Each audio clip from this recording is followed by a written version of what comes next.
بسم الله الرحمن الرحيم. اللهم صل على سيدنا ومولانا محمد أفضل صلواتك بعدد معلوماتك وبارك وسلم وصل عليه. بسم الله الرحمن الرحیم.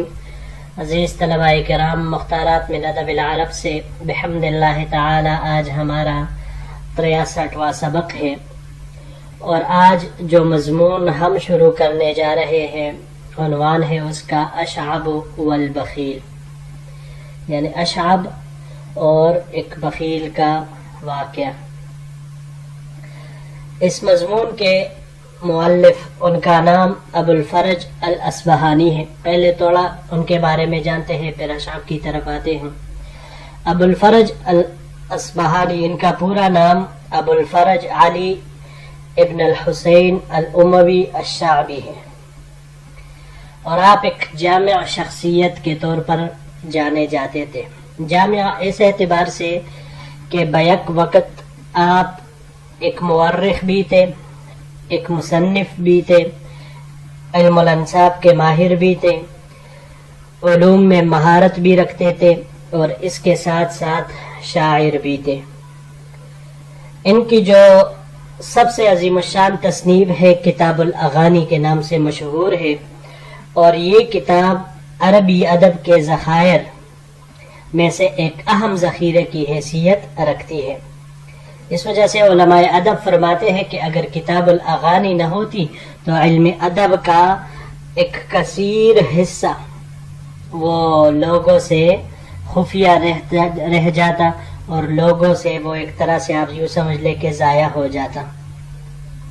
اور آج جو عربی کو مطلب اتنی فصاحت اور اتنی وسعت ملی، تو اس میں اس کتاب کا بھی بہت بڑا حصہ ہے. یہ کتاب اپنے ادبی منافع، لغوی دولت کے ساتھ ساتھ خیر القرون کے اسلامی معاشرے کی ایک تاریک و سیاہ تصویر ہے. ان کی وفات 356 ہجری میں بغداد میں ہوئی ہے. اب آتے ہیں اشعب کی طرف.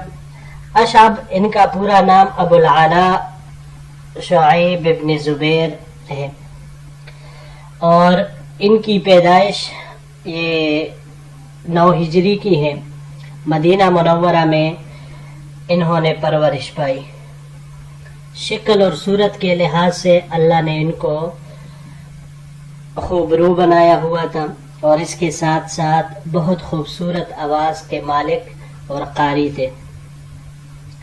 آپ کے اندر کئی صفات تھی، لیکن ان تمام صفات کے باوجود کثرت طلب اور شدت طمع، یہ 2 چیزیں ان میں اتنی زیادہ تھیں کہ اس کی کثرت کی مثالیں دی جاتی ہیں، اور آپ کے متعلق کئی طرح کے حکایات وہ مشہور ہے. تو آج ہم اس کے بارے میں ایک یہ پڑھتے ہیں جو آج کے سبق میں ہے. تو پڑھتے ہیں اپنے سبق کی طرف. حدث اشعب قال، اشعب نے بیان کیا کہ ولی المدینة رجل من ولد عامر بن لوی وكان ابخل الناس وانکدهم، کہ عامر ابن لوی کے خاندان میں سے ایک شخص کو مدینہ منورہ کا والی بنایا گیا، جو کہ بہت بڑا بخیل اور تنگ دست تھا. وَأَغْرَاهُ اللَّهُ بِي يَطْلُبُنِي فِي لَيْلِهِ وَنَهَارِهِ، اللہ تعالیٰ نے اس کو مجھ پر فریفتہ کر دیا تھا، لہٰذا وہ ہر وقت مجھے بلاتا تھا، چاہے دن ہو یا رات ہو.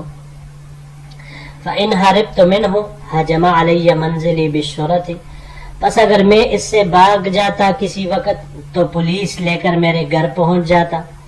وَإِن كُنْتُ فِي مَوْضِعٍ بُعِثَ إِلَى مَنْ أَكُونَ مَعَهُ أَوْ عِنْدَهُ يَطْلُبُنِي مِنْهُ، اور اگر میں کسی اور جگہ ہوتا یا کسی کے ساتھ ہوتا تو جس کے پاس ہوتا تو وہاں کسی کو بھیجتا اور اس سے میرا مطالبہ کرتا. فَيُطَالِبُنِي بِأَنْ أُحَدِّثَهُ وَأَضْحَكَهُ، پھر یہ مجھ سے مطالبہ کرتا، یعنی والی مدینہ، کہ میں اس کے ساتھ گپ شپ کروں، بات چیت کروں، باتیں کروں.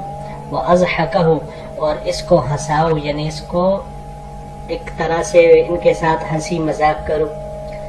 ثم لا اسکت ولا انام، پھر نہ میں خاموش رہتا اور نہ میں سو پاتا، یعنی نہ میں سکون محسوس کر سکتا۔ ظاہر سی بات ہے جب مسلسل بندہ کلام کرتا رہے تو سکون تو ہوتا ہی نہیں، نہ خاموشی ہوتی ہے۔ ولا انام، اور نہ ہی میں سو سکتا۔ ولا یطعمنی ولا یعطینی شیئا، اور اس سے اوپر یہ کہ نہ مجھے کچھ کھلاتا اور نہ اس کے علاوہ کوئی اور کچھ بخشش یا انعام کے طور پر بھی کچھ نہیں دیتا۔ فلقیت منہ جہدا عظیما وبلاء شدیدا، اس لیے اس سے میں بڑی سخت اور شدید مصیبت میں مبتلا ہو گیا۔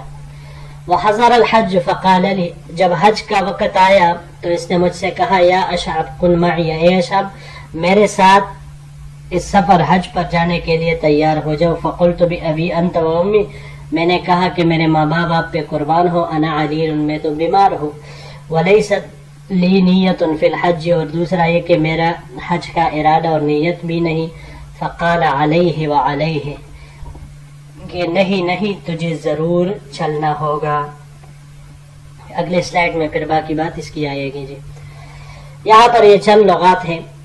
پہلا انقدہم، نقدہ سے ہے، یہ باب نصارہ سے نقدن، مصدر جب اس کا آتا ہے نقد ینقد نقدن، محروم کرنے کے معنی میں۔ اور اگر باب سمعہ سے نقدن، کاف کے فتحہ کے ساتھ ہو تو نقدن کہتے ہیں تنگ گزران والا ہونا، تنگ دست ہونا، اس معنی میں یہ آتا ہے۔ اور اگر اس کو ہم باب مفاعلہ سے لے، ناقد یناقد مناقدتن، تو پھر سختی برتنے کے معنی میں آتا ہے۔ وَأَغْرَاهُ اللَّهُ، اگلا لفظ اغراہ اللہ، غرا، اغرا یغری اغراءن، یہ یہاں پر باب افعال سے استعمال ہوا ہے۔ اغراءن جب اس کے صلہ میں با آ جائے تو پھر فریفتہ ہونے کے معنی میں یہ آتا ہے۔ یہاں پر بھی وَأَغْرَاهُ اللَّهُ بی، صلہ میں با آیا ہے تو اسی معنی میں یہ آتا ہے، یا اسی طرح برانگیختہ کرنے کے معنی میں بھی آتا ہے۔ اس کے علاوہ یہ باب سمعہ سے جب ہم اس کو لیں گے تو اس کا مصدر غراءن یا غرن دونوں طرح کے آ سکتے ہیں، غرا یغری غرن یا غراءن دونوں طرح سے۔ یہ بہت زیادہ خواہش مند ہونے کے معنی میں آتا ہے۔ اور اگر اس کو ہم باب تفعیل سے لے لیں تو پھر اس کا مصدر باب تفعیل سے تغریتن، سریش سے جوڑنے کے معنی میں آتا ہے۔ اگلا لفظ ہے حجم، حجم ہجومن، باب نصارہ سے اس کا مصدر آتا ہے ہجومن، یہ غفلت کی حالت میں اچانک آنا یا انسان کا کسی جگہ بغیر اجازت کے داخل ہو جانا، اس کو کہا جاتا ہے۔ اور اگر اس کا ہم باب تفعیل سے لے لیں، حجم یحجم تحجیمن، تو پھر اچانک لانے کے معنی میں یہ آئے گا۔ بشرط، شرطی پولیس والے کو کہا جاتا ہے، شرطیون پولیس والے کو کہا جاتا ہے اس وقت۔ اگلا لفظ ہے بلاءن، بلاءن یہ امتحان آزمائش کو کہا جاتا ہے۔ اب عام ہے کہ چاہے وہ آزمائش خیر کے اعتبار سے ہو یا شر سے ہو، جیسے بھی ہو بلا امتحان اور آزمائش کو وہ کہا جاتا ہے۔ باب نصارہ سے مصدر اس کا بلاءن بھی آتا ہے اور بلون یہ بھی آ سکتا ہے، امتحان لینے کے معنی میں یہ آتا ہے۔ اگلے سلائیڈ کی طرف بڑھتے ہیں جی۔ وقال ان الكعبة بيت النار لئن لم تخرج معي لأودعنك الحبس حتى اقدم، اس نے مجھے کہا کہ اگر تو میرے ساتھ نہیں جائے گا تو کعبہ تیرے لیے آگ کا گھر بن جائے گا، اور اگر تم میرے ساتھ نہیں چلے تو میں تجھے جیل میں ڈال دوں گا یہاں تک کہ میں واپس آ جاؤں، یعنی میرے واپسی تک تو جیل میں ہی رہے گا۔ فخرجت معه مکرہن، تو میں مجبوراً اس کے ساتھ نکل پڑا۔ فلما نزلنا منزلا، بس جب ہم راستے میں کسی منزل، کسی پڑاؤ، کسی جگہ پر ٹہرتے، اظہر انہ صائم، تو وہ یہ دکھاتا گویا کہ وہ روزہ دار ہے، یعنی خود کو ایسے ظاہر کرتا کہ جیسے وہ روزہ دار ہو. ونام حتی تشاغلت، تو وہ سو جاتا یہاں تک کہ میں مشغول ہو جاتا کسی دوسرے کام میں. ثم اکل ما فی سفرتہ وامر غلامہ ان یطعمنی رغیفین بملح، پھر جب میں مشغول ہو جاتا تو وہ زاد راہ سے کھانا نکال کر کھا لیتا اور غلام کو حکم دیتا کہ مجھے 2 سو کی روٹیاں نمک کے ساتھ کھلا دے، یعنی 2 روٹیاں میرے لیے رکھ دیتا اور غلام کو کہتا کہ اس کو نمک کے ساتھ اس کو کھلا دے. فجئت وعندی انہ صائم ولم ازل انتظر المغرب اتوقع افطارہ، جب میں واپس آیا تو میرے گمان کے مطابق تو وہ روزہ دار تھا اور میں مغرب کے وقت افطار کا انتظار کرنے لگا، میں اس کے افطار کی توقع کرتا رہا. فلما صلیت المغرب قلت لغلامہ، بس جب مغرب کی نماز پڑھی گئی تو میں نے اس کے غلام سے کہا ما ينتظر بالاکل، کہ اب کھانے کے لیے کس بات کا انتظار ہے، کس چیز کا انتظار ہے. قال قد اکل منذ زمان، کہ وہ تو کب کا کھانا کھا چکا ہے. قلت اولم یکن صائما، میں نے اس سے پوچھا کیا اس کا روزہ نہیں تھا، یعنی وہ روزہ دار نہیں تھا. قال لا، اس نے کہا نہیں. قلت افاطوی انا، تو میں نے کہا کہ کیا میں بھوکا رہوں. قال قد اعد لک ما تاکلہ فکل، اس نے کہا کہ آپ کے لیے کھانا تیار کر دیا ہے، آپ جیسے چاہیں کھانا کھا لیجیے. وأخرج إلي الرغيفين والملح فأكلتهما وبت ميتا جوعا، چنانچہ اس نے 2 روٹیاں نمک کے ساتھ نکالی، بس میں نے ان کو کھا لیا اور اسی مجبوری اور بھوک کی حالت میں میں نے یہ رات گزاری. افاطوی، اطوی طوا یطوی، باب سمع سے طون یہاں پر یہ استعمال ہوا ہے، بھوکا ہونے کے معنی میں یہ آتا ہے. اور اگر اس کو ہم باب افعال سے لیں تو باب افعال سے لینے کی صورت میں اطوا یطوی اطواءن آتا ہے، لپیٹنے کے معنی میں. یہ باب افعال سے بھی یہ بھوکا ہونے کے معنی میں آتا ہے. لیکن اگر ہم اس کو باب ضربہ سے لیں تو پھر باب ضربہ سے لینے کی صورت میں اس کا مصدر طین آئے گا، لپیٹنے کے معنی میں.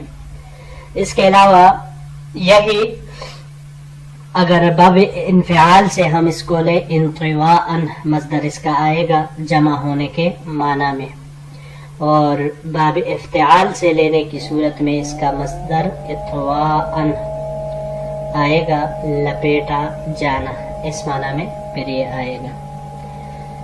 اچھا جی، اگلا لفظ الرغیفین. رغیفین اس کی یہ تسنیہ ہے، مفرد رغیف آتی ہے، روٹی چپاتی اس کو کہا جاتا ہے. باب فتح سے اس کا مصدر رغفن آتا ہے، رغفن آٹے کا پیڑا بنانا، اس معنی میں یہ استعمال ہوتا ہے. اور اگر باب افعال سے اس کو ہم لے ارغف یرغف ارغافن تو یہ چلنے میں، جلدی کرنا، اس معنی میں یہ آتا ہے. جی تو بڑھتے ہیں اپنے اگلے سلائیڈ کی طرف.